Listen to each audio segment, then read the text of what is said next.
Faut-il privatiser l'aéroport de Toulouse? L'État a lancé un appel d'offres. Lundi, 3 des 4 candidats ont été reçus à la CCI. Et puis mercredi, c'est un chef d'entreprise toulousain qui, via le web, se propose de faire acheter 10% des parts pour que les citoyens, les élus, gardent la main. On en discute avec lui dans quelques instants, mais Cécile Fréchinos nous rappelle le fond du dossier. Devenez propriétaire de l'aéroport Toulouse-Blagnac. C'est la proposition audacieuse de Wizid, un site de financement participatif. L'objectif, racheter 10% du capital mis en vente par l'État et garantir la majorité aux citoyens et aux structures publiques. Car la privatisation du 3e aéroport de France suscite des inquiétudes. 4 groupes d'investisseurs sont candidats au rachat, parmi lesquels Aéroports de Paris, Vinci, Natixis et un consortium sino-canadien. Ces derniers proposent de mettre 300 millions d'euros sur la table. L'aéroport de Toulouse-Blagnac pourrait donc passer sous contrôle chinois, un scénario dans lequel la ville rose deviendrait une plaque tournante du tourisme asiatique, avec des milliers de mouvements d'avions supplémentaires. On est dans un monde global.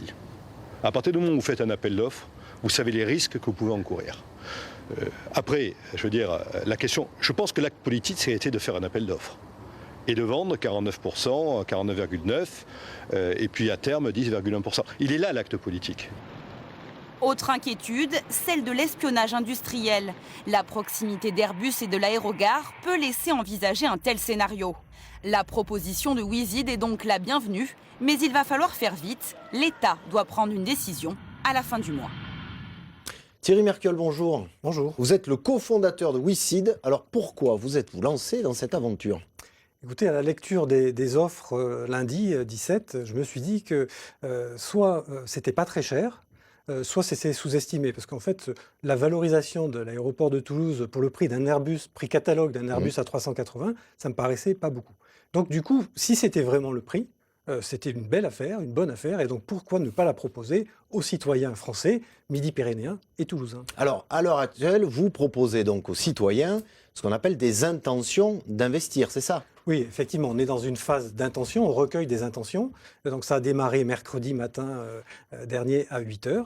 À cette heure-ci, je peux vous annoncer 5000 intentions d'investissement. Pour une somme incroyable? 12 millions d'euros. Vous avez donc virtuellement déjà recueilli 12 millions d'euros. Hein, oui, alors on sait qu'on aura un peu d'attrition de perte à la réalisation, à peu près 70%.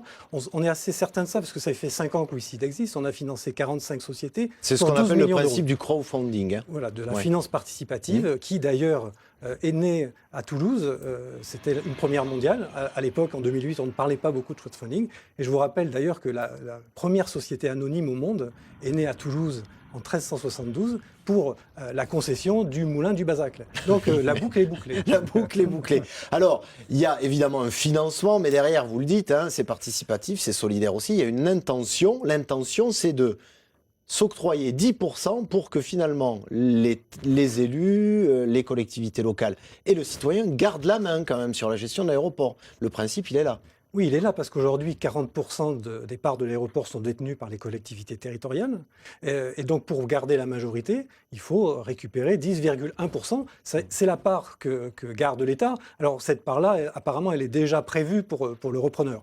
Mais je me dis que finalement, qu'est-ce qu'attend le citoyen ou l'investisseur particulier français quand on les écoute? Parce que sur le site de Wizid, on a eu 1500 commentaires. Oui, parce qu'on peut donner, ou promettre et également commenter. Donc, et ces commentaires sont très intéressants à analyser. Il y a une première partie, à peu près 30%, qui sont très techniques. Dire, est-ce que je vais pouvoir investir avec mon PEA? Quand est-ce que je pourrai vendre mes parts? Est-ce qu'il y aura du bénéfice? Oui, presque un acte de boursicoteur. Oui, bien sûr. Mais par contre, il y en a 70% qui sont plus dans l'émotion. Et le terme qui apparaît quasiment majoritairement, c'est patrimoine. L'aéroport de Toulouse est considéré par les Midi-Pyrénéens, les Toulousains et les autres Français comme un patrimoine. Donc il y a de l'émotion, et il y a aussi de la révolte. Alors Laurent, justement, c'est quoi? C'est les bijoux de famille là, qui est en train de vendre l'État? Parce qu'après les autoroutes, les aéroports, est-ce que c'est finalement la bonne stratégie? Parce que je ne vous cache pas qu'on n'a trouvé aucun élu ici pour venir nous dire c'est bien. Alors les élus ne sont pas venus, on ne les a pas beaucoup vus, mais on les a quand même entendus. Et c'est normal, le dossier est important. Quelques chiffres, l'aéroport Toulouse-Blagnac, c'est 117 millions d'euros de chiffre d'affaires, c'est 7,4 millions de passagers, c'est plus de 320 salariés dans ces temps dossiers lourds. Il y a quand même des prises de position, parfois très claires, du côté d'Europe Écologie. Régis Godec, conseiller municipal, a dit halte à la privatisation. Du côté de Monique Iborra, députée de Haute-Garonne, elle s'est positionnée auprès de Bercy, auprès d'Emmanuel Macron pour obtenir des gages parce qu'Airbus dispose de droits d'utilisation sur les pistes d'essai. Donc quand même, les politiques se sont saisis du dossier. Les collectivités ont obtenu de l'État et du ministère de l'économie qu'elles puissent auditionner les concurrents, mais c'est évident que derrière tout ça, il y a une affaire de gros sous. La vente de 49,9% du capital de Blagnac, c'est 300 millions d'euros qui peut arriver dans les caisses de l'État. À un moment où le budget est difficile à boucler, ça fait jamais de mal de vendre les bijoux de famille.